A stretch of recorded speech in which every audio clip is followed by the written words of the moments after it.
Admiral Alex Carter stood in the command center on Luna Base, watching the stars through the wide window.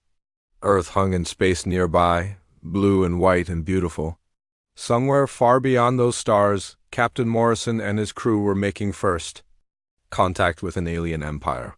The thought made Carter's stomach tight with worry. "Admiral," called Lieutenant Kelly Barnes from her station. "Message coming in from the Defiance." "It's Captain Morrison." Carter walked to the communication console. Morrison's face appeared on the screen, but the image flickered and jumped. The distance was so great that even their best equipment could barely hold the signal. "Admiral Carter," Morrison said, "first contact has been established." "The situation is complicated," Carter leaned forward. "Define complicated, Captain." "The aliens have some kind of mind control technology. Their leader tried to use it on me during our first meeting. It didn't work, but they seemed very surprised by that fact." "Any sign of hostile intent?" Morrison paused. "Hard to say, sir. They keep talking about classification and hierarchies. They seem to think we should automatically submit to their authority. When I refused, their leader attempted what I can only describe as a psychic attack." Carter felt a chill run down his spine. Earth scientists had theorized about telepathic aliens, but they had hoped such creatures would be peaceful. "Are you in immediate danger? Unknown?" "They've backed off for now, but I think they're regrouping. I'm sending you all our sensor data and recordings. Dr. Kane has some theories you need to hear." The signal switched to show Dr. Lisa Kane, the Defiance's science officer. She was a small woman with red hair and green eyes that seemed to see everything. "Admiral," she said, "based on our observations, this galactic civilization appears to be built around psychic dominance. The stronger telepaths rule over the weaker ones. Species without psychic abilities are treated as slaves or animals." "And we don't register as having any psychic abilities at all," Carter said. "Exactly. To them, we shouldn't be capable of space travel, advanced technology, or complex thought. Our very existence challenges their basic understanding of how the universe works." Carter nodded slowly. Earth scientists had long wondered why humans seemed to be immune to the telepathic phenomena they sometimes detected from deep space. Now it appeared that immunity might be humanity's greatest weapon. "Keep me informed of any changes," Carter told Morrison. "And Captain, good work out there." The signal ended, leaving Carter alone with his thoughts. Around the command center, other officers worked at their stations, monitoring Earth's defenses and preparing for whatever might come. None of them knew that their entire world might soon be at war with an empire that had ruled the galaxy for thousands of years. Meanwhile, in the Galactic Council chambers, different factions argued about what to do with the humans. Commander Vexstar of the Hegemony Fleet paced back and forth, his metal claws clicking against the floor. "The solution is obvious," he growled. "Send a battle fleet and destroy them before they can cause more trouble. One primitive ship cannot stand against our forces. But what if they have hidden weapons?" asked scientist Prima Zergan of the Tech Collective. Her people looked like walking computers with glowing screens for faces. "Their ship's design makes no sense according to our understanding of physics. Perhaps they have defensive capabilities we cannot detect." Zephyrin sat in his high chair, still feeling the aftereffects of his failed psychic attack. "We need more information before we act. Send an inspection team to examine their vessel. Use representatives from multiple species." "I volunteer to lead the inspection," said Commander Nixtal of the Kraxan military. The Kraxans looked like reptiles that walked upright, with thick scales and sharp teeth. They had been warriors for so long that fighting was bred into their bones. "Very well," Zephyrin agreed. "But remember, we are trying to understand these creatures, not start a war." Nixtal showed his teeth in what might have been a smile. "Of course, High Chancellor, I will be completely diplomatic."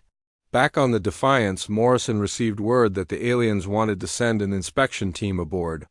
He gathered his senior officers in the main conference room to discuss the situation.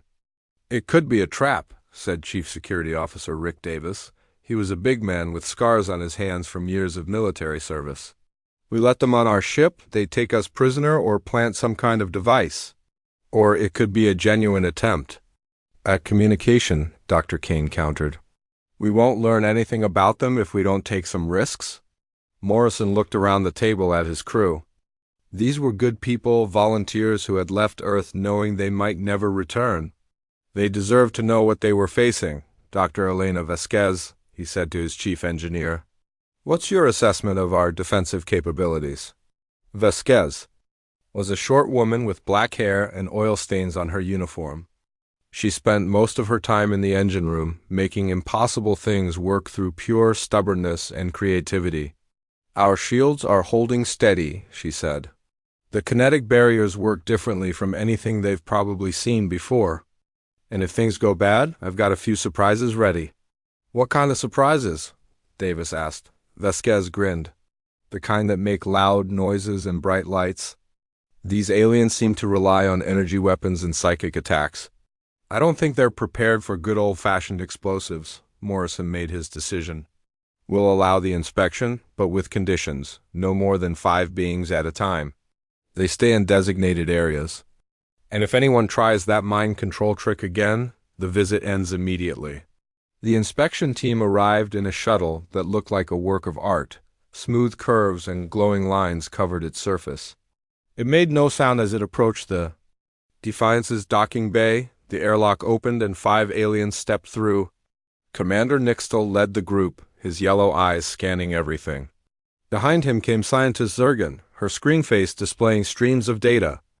The other 3 represented different council species. Morrison and his officers waited in the docking bay.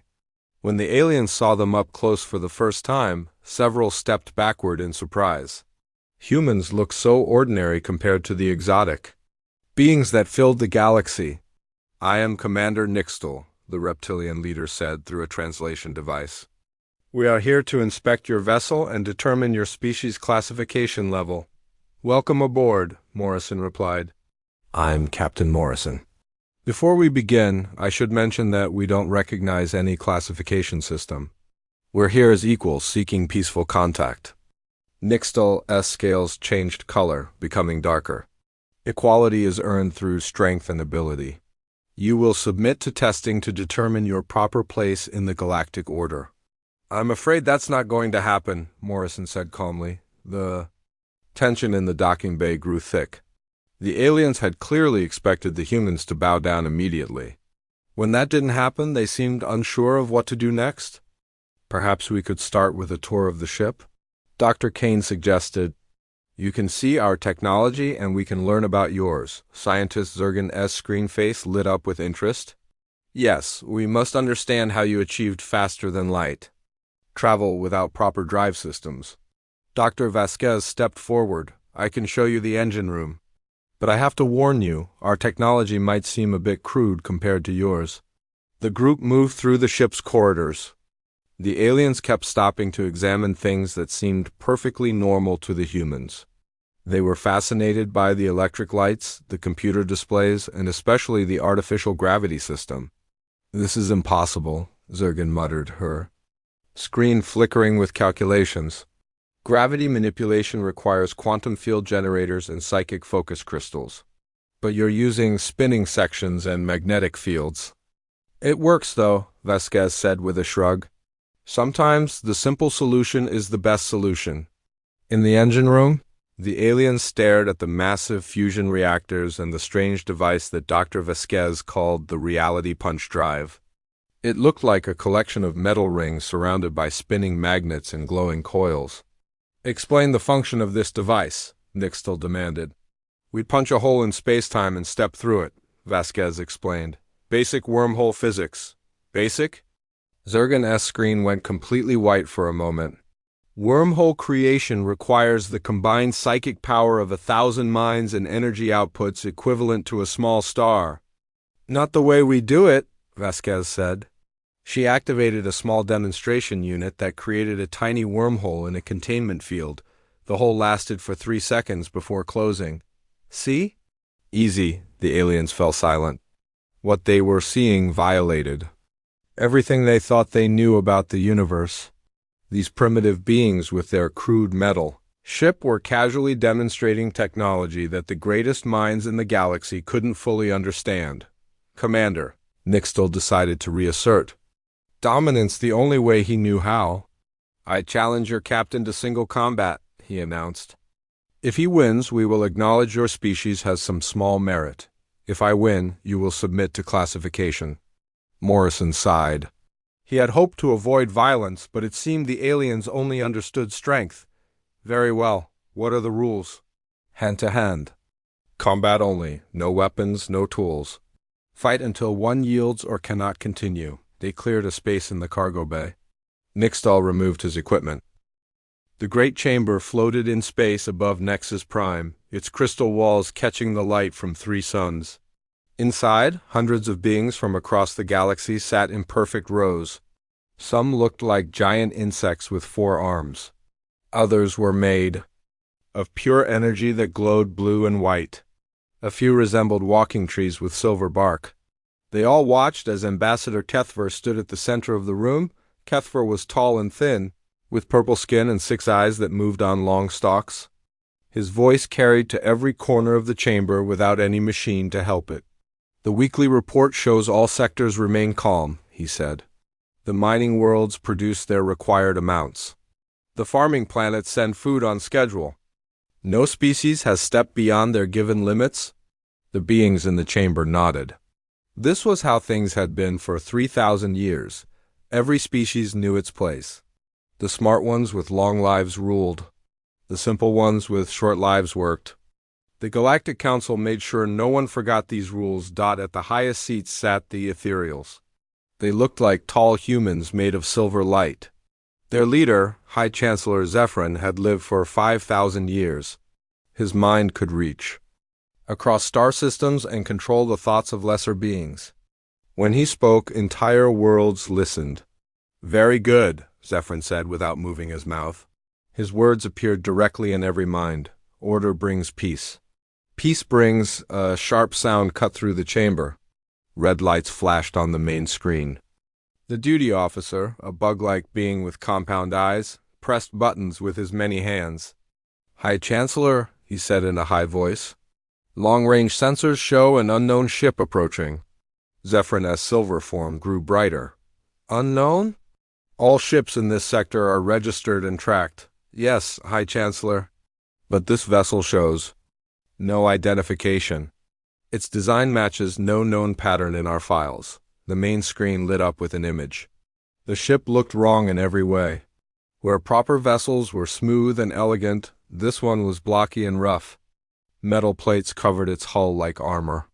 Strange tubes stuck out from its sides. Red and blue lights blinked along its surface.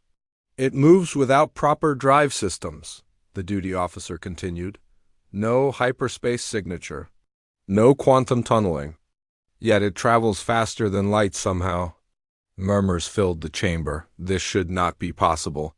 Every species learned the same basic rules of space travel when they reached the stars. There were only 3 ways to move faster than light, and the Council controlled all of them. What about the crew? Asked Commander Vexstar of the Hegemony Fleet. His people looked like bears made of black metal. They handled military matters for the Council. Scans show carbon-based life forms, 2 arms, 2 legs, 1 head. But their minds... The duty officer paused. The minds do not register on our psychic sensors at all. This caused more noise from the crowd. Every thinking being in the galaxy could be read by psychic sensors. It was the first thing the Council checked when they found new species. Creatures without psychic presence were usually just animals. Show me their communication attempts, Zephyrin commanded. The screen changed to show a figure inside the strange ship. It was indeed a 2-armed, 2-legged being with 1 head. Its skin was brown and its hair was black. It wore a uniform of dark blue cloth with small metal shapes on the chest. When it spoke, the words came out as rough sounds instead of proper telepathic thought. This is Captain Jake Morrison of the United Earthship Defiance. We come in peace seeking contact with the Galactic Council. Please respond. The translation systems worked hard to turn the crude sounds into meaning. The words themselves were simple enough, but the concepts behind them made no sense. United Earthship suggested these beings came from a single world but somehow traveled between stars. The name Defiance showed either ignorance or incredible arrogance. "Patch me through," Zephyrin said. He would handle this personally. 3,000 years of experience had taught him how to deal with new species. First, you showed them their place in the order. Second, you made sure they understood the consequences of stepping out of line. The connection opened. Zephyrin looked at the primitive being on the screen. "I am High Chancellor Zephyrin of the Galactic Council. You will immediately submit to classification and placement according to the hierarchical accord. Reduce your speed and prepare for boarding." The being called Morrison tilted his head like a confused animal. "I'm sorry, but I don't understand. We're here as representatives of humanity to establish diplomatic relations. We're not submitting to anything." Several council members made shocked sounds. No one had spoken to the High Chancellor with such casual disrespect in centuries. Zephyrin decided to end this quickly.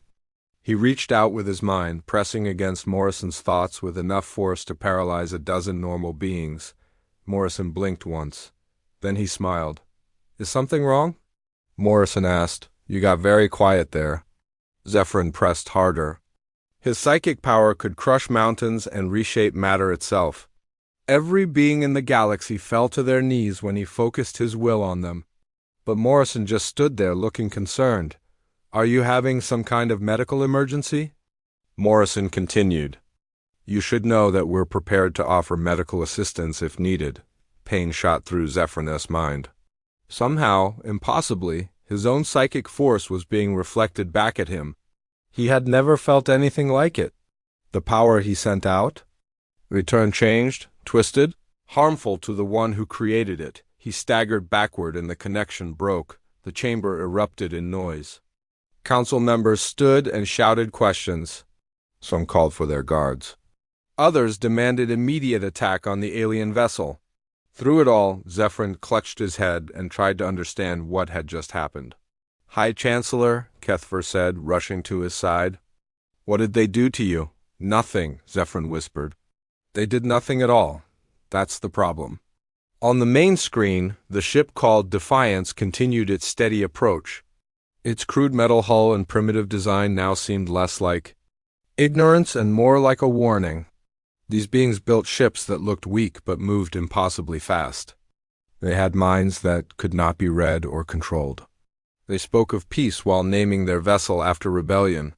"Get me a full tactical analysis," Zephyrin ordered, his voice shaking slightly, "and send word to all fleet commanders. We may need to revise our first contact protocols." The duty officer nodded and began sending messages across the galaxy. But deep in his compound eyes was something that had not been seen in the council chambers for 3,000 years. Fear. Because for the first time since the hierarchical accord was signed, something had entered their space that did not fit into their carefully ordered universe. Something that could not be controlled, predicted, or easily destroyed. Something that might change everything. The alien fleet stretched across space like a metal ocean. 10,000 ships from dozens of different species formed attack formations around the single human vessel. Energy weapons charged with deadly light. Missile tubes loaded with planet killer. Warheads. Psychic amplifiers prepared to crush the minds of any survivors. Captain Morrison stood on the bridge of the Defiance, watching the enemy forces arrange themselves for battle. His ship looked tiny compared to the massive dreadnoughts and carrier vessels surrounding them. But he felt no fear, only a cold determination to make their sacrifice count. Final count shows 12,847 hostile vessels, reported Chief Davis from the tactical station. Every major fleet in the galaxy is here. Kraxon battle cruisers, ethereal mine ships, Vorthan tech destroyers, they're not taking any chances. Good, said Chief Tactical Officer Ryan Murphy, studying the enemy formations on his displays. Murphy was a thin man with pale skin and sharp eyes that missed nothing. When your enemy brings everything they have, it means they're scared. And scared enemies make mistakes. Dr. Vasquez's voice came over the intercom from the engine room. Captain, all systems are ready. I've rerouted power through backup conduits and installed those surprises I mentioned. We're as ready as we'll ever be. Morrison nodded and opened a channel to address his crew. All hands, this is the captain. In a few minutes, we're going to face the largest fleet engagement in galactic history. The odds are not in our favor. But remember why we're here. We represent more than just humanity today. We represent the hope of every oppressed being in this galaxy. He paused, looking around at the faces of his crew. They were scared but determined. Good people who had volunteered for this mission knowing they might never see home again. The aliens think they know how this battle will go, Morrison continued. They think their superior numbers and advanced technology guarantee victory. They're about to learn that humans don't follow their rules. Give them hell. The first attack came from the ethereal mine ships. 12 massive vessels shaped like crystalline pyramids moved forward, their psychic amplifiers glowing with deadly energy. They had ended rebellions before by simply crushing the minds of enemy crews. Leaving their ships floating dead in space, psychic force struck the Defiance like an invisible hammer.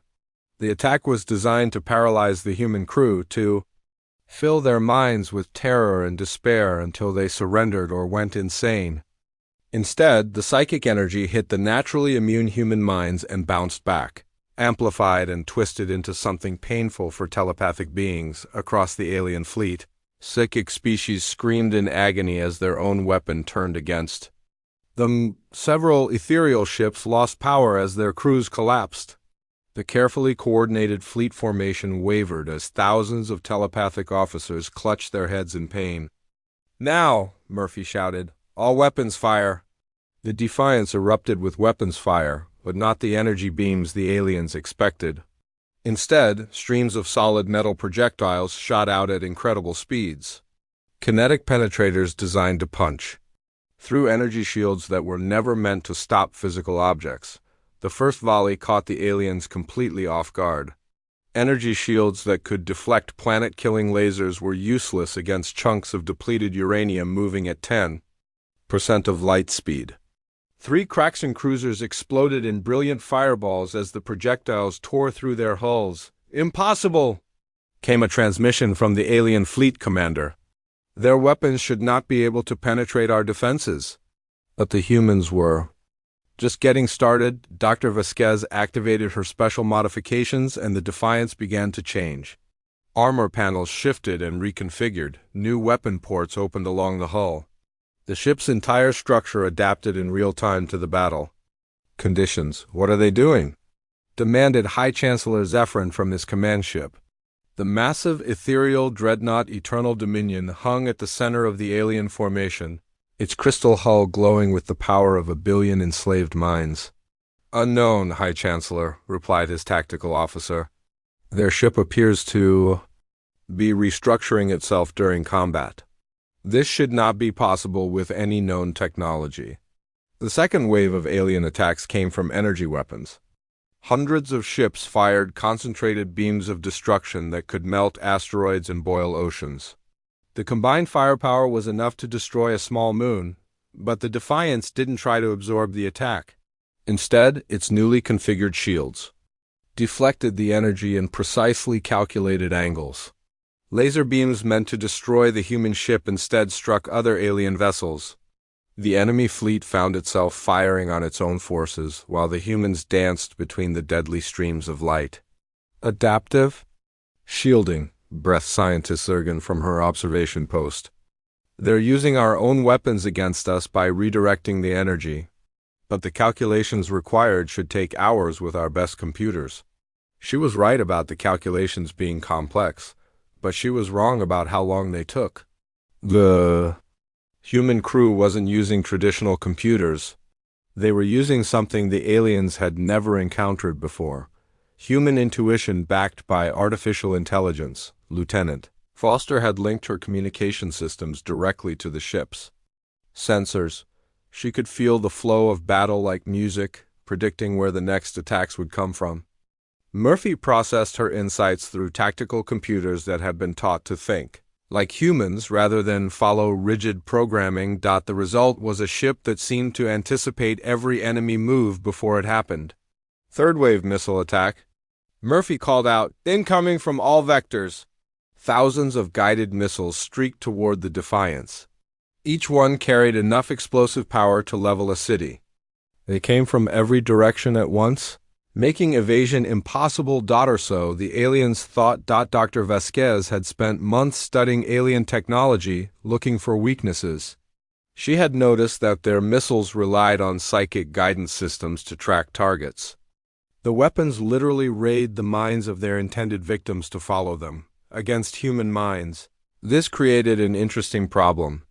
The missiles couldn't get a lock on targets they couldn't psychically detect. As the weapons approached, they began to waver and spiral.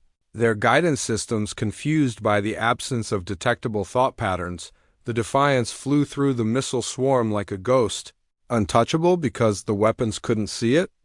Meanwhile, the confused missiles locked onto the nearest psychic signatures they could find. The alien ships that had fired them, explosions blossomed throughout the enemy fleet as their own weapons turned against them. Entire squadrons vanished. In brilliant flashes of light. High Chancellor Zephyron had seen enough. His mind blazed with fury as he prepared to enter the battle personally.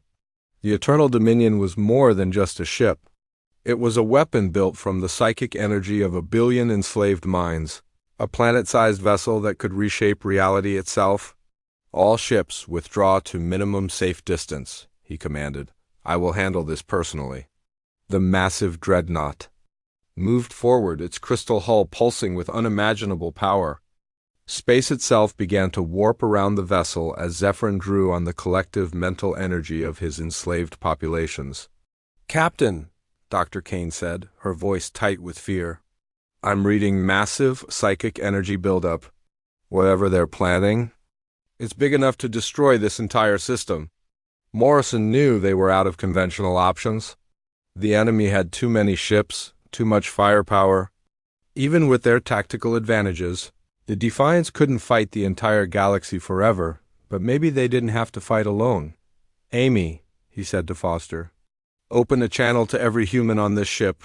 Link everyone into the ship's systems." "Sir?" Foster asked, confused. "You heard me. Every crew member, every mind, connected to our computers. If they want to see what human psychic ability looks like, let's show them." Foster's fingers flew over her console, creating neural links between every human on the ship and the Defiance's artificial intelligence systems. One by one, the crew felt their consciousness expand beyond their individual bodies and into the ship itself. They were no longer separate people operating a machine. They were a single entity with a human soul and a spaceship body. The ship's sensors became their eyes, its weapons became their hands, its engines became their heartbeat. The transformation was visible from the outside. The Defiance began to move with fluid grace, every action perfectly coordinated. Its weapons fired with impossible accuracy while its shields adapted faster than any computer could calculate. "What is happening?" Zephyrin demanded as his psychic attack struck the human vessel. Instead of crushing a crew of individuals, his power met a unified human consciousness that stretched across an entire ship. The force that should have destroyed them was absorbed and redirected, turned into pure creative energy. The Defiance began to evolve. Hull plates shifted into new configurations. Weapon systems recombined into designs that had never existed before. The ship became something new, something that blended human creativity with alien technology in ways neither side had thought possible. "Impossible," whispered Zergan as she watched the transformation. "They're creating new technology in real time during combat. The ship is becoming something that shouldn't be able to exist." The final phase of the battle was brief and decisive. The evolved Defiance. Harness, revealing a body built like a tank covered in natural armor. His claws extended from his fingers and his musk news of the human victory spread across the galaxy faster than light itself. On the industrial world of Corvin 7, worker species. gathered around communication screens in secret places. They watched the recording of Captain Morrison defeating Commander Nixtel over and over again. "Did you see that?" whispered Graktos, a short being with 4 arms and gray skin. His people had been classified as level 9 workers for 2,000 years. The soft-skinned beat a Kraxan warrior with his bare hands. "Impossible," said his friend Velmor. "Kraxans are genetically perfect. Enhanced strength, armor plating, combat instincts, no level 9 species could defeat one." "But the humans aren't classified at all," Graktos pointed out. "What if the classification system is wrong? What if we've been lied to?" Such thoughts were dangerous on Corvin 7. The overseers would punish anyone caught questioning the established order. But the workers couldn't stop talking about what they had seen. For the first time in their lives, they wondered if things could be different. Similar conversations were happening on hundreds of worlds.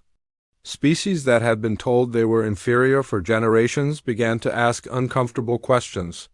If these unknown humans could resist psychic control and defeat superior warriors, what else might be possible? Dr. Marcus Webb, the Defiances, xenobiologist, spent his time studying the data they had collected about galactic civilization. What he found disturbed him deeply. He requested a private meeting with Captain Morrison in the captain's ready room. "Sir," Webb said, spreading holographic displays across the desk, "I've been analyzing the historical records the aliens provided. There's something very wrong with their classification system." Morrison leaned back in his chair.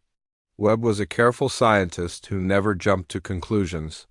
If he was worried, there was good reason. "What did you find?" "Look at this genetic analysis," Webb said, pointing to a complex chart. "According to their own data, most of the so-called inferior species are actually more intelligent than their supposed superiors. The Groktar people, classified as level 8 laborers, have brain structures that should make them excellent engineers. But they've been mining ore for 1,000 years. Maybe they chose that work," Morrison suggested. "That's what I thought at first, but look at this." Webb brought up another display showing brain scan patterns. "Every species that works in manual labor shows signs of chronic psychic manipulation. Their neural pathways have been altered to suppress creativity and independent thought." Morrison sat up straighter. "You're saying the ethereals have been deliberately keeping these species ignorant?" "Worse than that. I think they've been actively damaging their minds to prevent rebellion. The classification system isn't based on natural ability. It's a tool for control." Before Morrison could respond, an urgent message came through from Dr. Kane on the bridge. "Captain, we're receiving a transmission from someone calling herself Commander Yerayan. She says she needs to speak with you privately." Morrison and Webb hurried to the bridge. The main screen showed a being that looked like a cross between a human and a cat. She had golden fur, large green eyes, and pointed ears. Her uniform marked her as a mid-level council officer. "Captain Morrison," she said, her voice filled with urgency. "My name is Yerayan of the Feliner people. I serve as a communications officer for the council, but I need to speak with you about what you've discovered." "How did you get this frequency?" Morrison asked. "I've been monitoring your transmissions since you arrived. Your Dr. Webb is correct about the classification system. My people have suspected the truth for decades, but we've never had proof." Morrison made a quick decision. "Come aboard. We'll meet in a secure location." An hour later, Yerayan sat in the Defiance's conference room with Morrison and his senior officers. Up close, her resemblance to Earth cats was even more striking. But her intelligence was clearly human level or higher. "My people were once explorers and scientists," she explained. 500 years ago, we were reclassified as level 6 support personnel. Officially, it was because we showed aggression and couldn't be trusted with important work. In reality, we had started asking questions about ethereal history. "What kind of questions?" Dr. Kane asked. "Questions about how they came to power. You see, the ethereals claim to be the oldest species in the galaxy, but our archaeological studies suggested otherwise. We found evidence of civilizations that existed before them. Advanced civilizations that simply vanished from history." Dr. Webb leaned forward. What happened to these civilizations?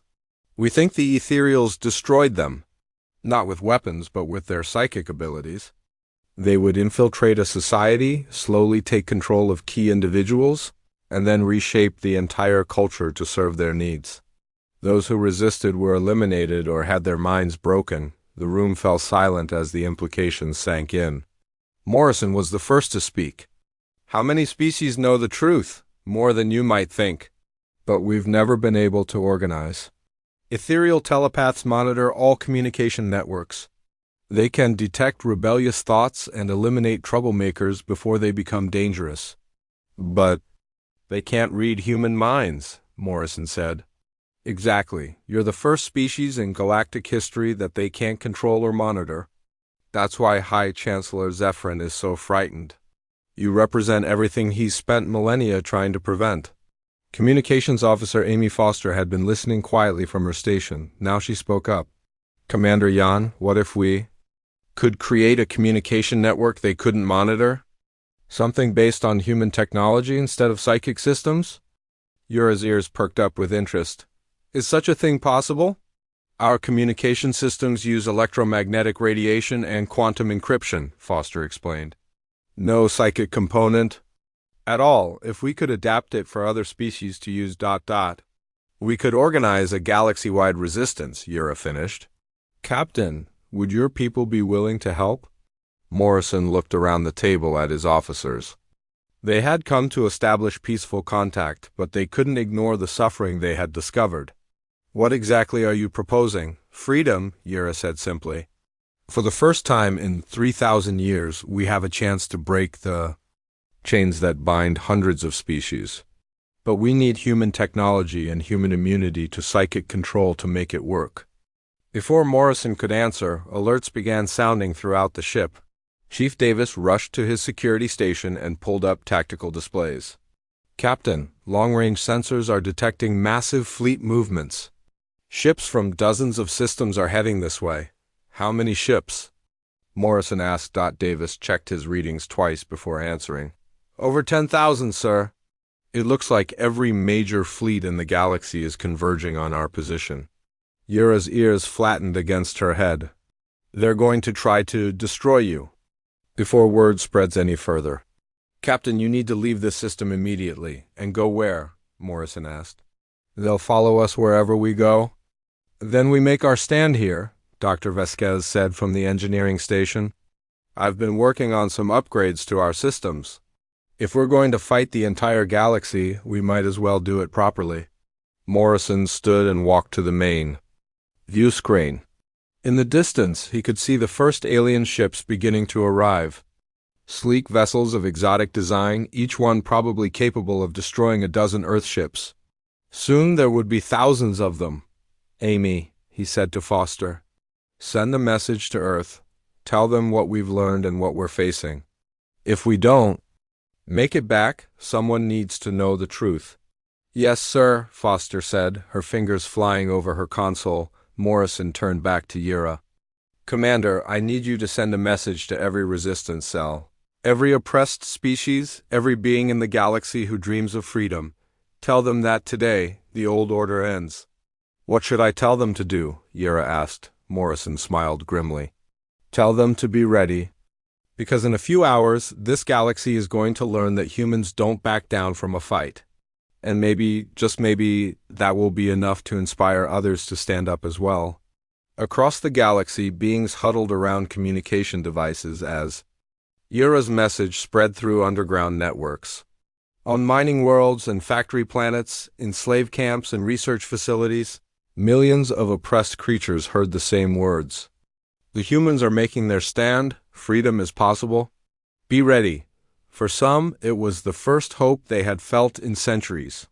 For others, it was a call to action they had been waiting for their entire lives. But for all of them, it was the beginning of something new. The age of the Galactic Council was ending. What would take its place remained to be seen. But as the great fleets gathered around Nexus Prime, one thing was certain. The galaxy would never be the same again. Move through the alien fleet like a force of nature. its weapons precisely targeting the command ships. And 6 months after the Battle of Nexus Prime, the galaxy was a very different place. The old council chambers had been rebuilt as the Democratic Assembly, where representatives from hundreds of species met as equals. The crystal walls still caught the light from 3 suns, but now they reflected voices of freedom instead of commands from masters. Admiral Morrison walked through the new assembly hall, watching delegates from across the galaxy work together on problems that had seemed impossible under the old system. A group of Groktar engineers was teaching ethereal scientists how to build things with their hands instead of just their minds. Former slave species shared knowledge with their old masters, both sides learning from each other. It hadn't been easy. The collapse of the hierarchical accord had created chaos on many worlds. Some species had turned to violence when their psychic control systems failed. Others had struggled to function without the rigid structure that had governed their lives. For thousands of years. But slowly, with help and patience, things were getting better. "Admiral Morrison," called Commander Urayan as she approached. The Feliner officer now served as head of the new Galactic Communications Network, helping different species talk to each other without psychic interference. "The morning reports are ready for your review," Morrison smiled. He had been promoted after the battle, but his real job wasn't military anymore. Earth had asked him to serve as humanity's first galactic ambassador, helping to guide the transition from empire to democracy. "What's the latest news?" he asked. "Mixed as usual," Yura replied, her ears twitching with amusement. "The Sorok have finished rebuilding their orbital shipyards. Turns out their primitive hands are perfect for building the most advanced spacecraft in the galaxy. The Kraxan have established the first integrated defense force working alongside species they used to conquer. And the problems? The Vexstar Collective is still struggling with the concept of individual choice. When you've been part of a hive mind for 2,000 years, making personal decisions is terrifying. Dr. Kane's psychology teams are working with them. But it will take time, Morrison nodded.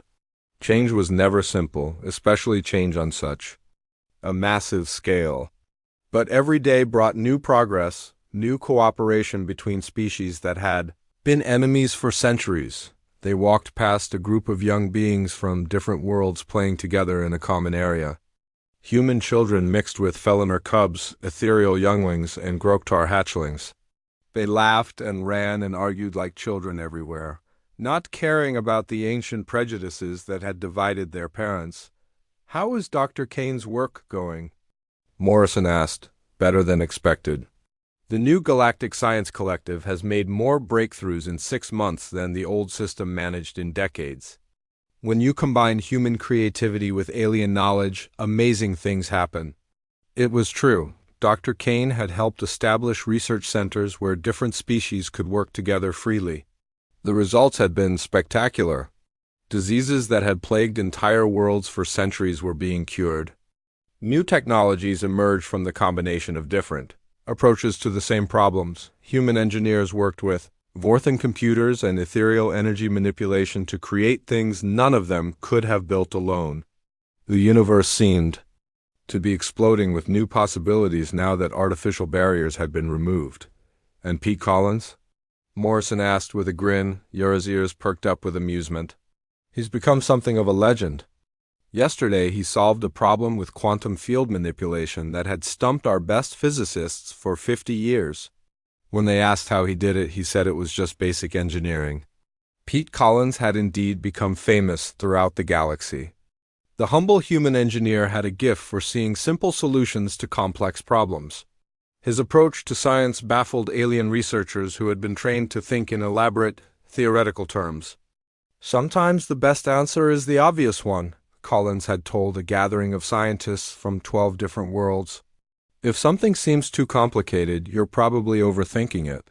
Such simple wisdom had revolutionized galactic science. Problems that had seemed impossible were being solved by beings who had been classified as inferior for thousands of years. Morrison and Yura reached the main assembly chamber, where the day's session was about to begin. The current speaker was Dr. Elena Vasquez, who had been elected as the first director of galactic engineering. She stood at the center of the room, addressing delegates from hundreds of worlds. "The new shipbuilding program is ahead of schedule," she reported. "We now have integrated crews from 27 different species working together on the exploration vessels. The first ships will be ready for launch next month." A delegate from the Kraxan worlds raised his scaled hand. "Director Vasquez, how do we ensure these mixed crews can work together effectively? Our species have very different approaches to problem solving." "That's exactly why they'll be effective," Vasquez replied. "When you put different kinds of minds together, you get solutions none of them would have found alone. The ship designs we're building now are better than anything the galaxy has ever seen, precisely because they combine the best ideas from all our cultures." The assembly buzzed with discussion as species that had been enemies for millennia debated the best ways to explore the universe together. It was messy and chaotic and sometimes frustrating, but it was also alive with possibility in a way the old system had never been. After the session ended, Morrison walked to his office in the new human embassy. The building was small compared to the massive structures the aliens favored, but it had windows that looked out on gardens where beings from across the galaxy came to think and talk and dream. His assistant, Amy Foster, greeted him with a stack of reports and a cup of coffee. She had been promoted from communications officer to head of interspecies relations, a job that required her to solve problems no one had ever imagined before. "How did the morning go?" she asked. "Good progress. The exploration fleet should be ready soon." "Any word from Earth?" "Admiral Carter sends his congratulations on the successful integration of the hegemony forces. He also wanted to know if you're planning to come home anytime soon." Morrison looked out the window at the garden where a human child was teaching an ethereal youngling how to throw a ball. The ethereal was struggling with the concept of physical objects, but the human girl was patient and encouraging. "This is home now," he said quietly. "At least for a while." "There's still too much work to do here," Foster nodded. She understood. They all did. Humanity had found its place in the galaxy not as conquerors or rulers, but as teachers and facilitators. They had become the ones who helped other species discover their own potential. That evening, Morrison attended the launch ceremony for the first integrated exploration vessel. The ship was called Unity, and its crew included representatives from 15 different species. They would travel beyond the galaxy's edge, looking for new worlds and new forms of life. As the ship lifted into space, powered by engines that combined human innovation with alien technology, Morrison felt a deep sense of satisfaction. The galaxy was finally becoming what it should have been all along, a community of diverse species working together to understand the universe. High Chancellor Zephyrin, stripped of his artificial powers and living in comfortable exile, had been surprisingly philosophical about his defeat. In a recent interview, he had admitted that the old system had been wrong. "We thought strength came from control," he had said. "The humans taught us that true strength comes from freedom. They didn't conquer us. They liberated us from our own limitations." Not everyone agreed with that assessment. Some former council members still plotted to restore the old order. Some species struggled with the responsibilities that came with freedom. There were conflicts and setbacks and failures, but there was also hope. For the first time in 3,000 years, the galaxy was growing and changing and evolving. New art forms emerged from the mixing of cultures. New sciences developed from the combination of different ways of thinking. New friendships formed between beings who had never been allowed to meet as equals. Amy Chun, daughter of one of the Defiance crew members, had been born on the space station that served as the new galactic capital. She was growing up in a universe where the idea of racial hierarchy seemed as ancient and silly as the belief that the world was flat. She played with friends from a dozen different species, learned mathematics from Vorthan computers and philosophy from ethereal teachers, and never once thought that any of them was superior or inferior to the others. They were all just people sharing the same small corner of an infinite universe that, Morrison realized, was humanity's greatest gift to the galaxy. Not their technology or their immunity to psychic control, but their fundamental belief that everyone deserved a chance to reach their full potential. 1. Human warship had entered orbit around Nexus Prime, and the galactic order had indeed collapsed. But from its ruins had risen something far better, a galactic community built on the radical idea that diversity was strength, that cooperation was better than domination, and that every being in the universe had something valuable to contribute. The stars themselves seemed brighter now,